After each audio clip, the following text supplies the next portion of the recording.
Ki, bəzi adamları qiyamət gün gətirərlər sual eləməyə, görərlər ki, günahı savabından çoxdur.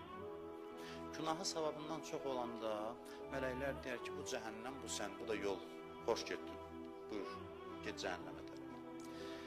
Bilirlər ki, getməsə, aparacaqlar da orada da, qolva girib hörmətlə, hörmətsiz aparacaqlar. Xuzuhu fəqulluh, Quran buyurur ki, onu saxlayın və zəncirləyin. Thumməl cəhimə səlluh, aparın onu cəhənnəmə tərəf. Bəzi insanlar belə gedəcək. Bu neyinir? Bu başını aşağı salır, gedir. Ədəbin orada da rolu var. Ədəbli adamdır.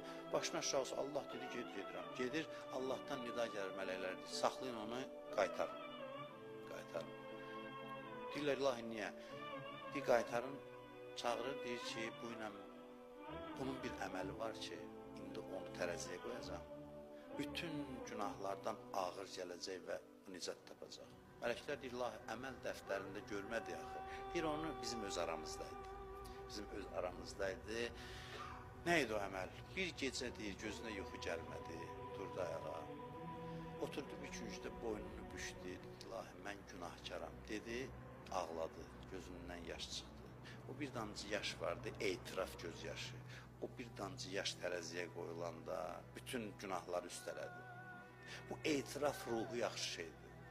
Dirəşmək lazımdır. Səhv eləmirsən. Allah nə istəyir bəyəm? Deyirəm, bağışla, ilahi, üzr istəyirəm, səhv elədim.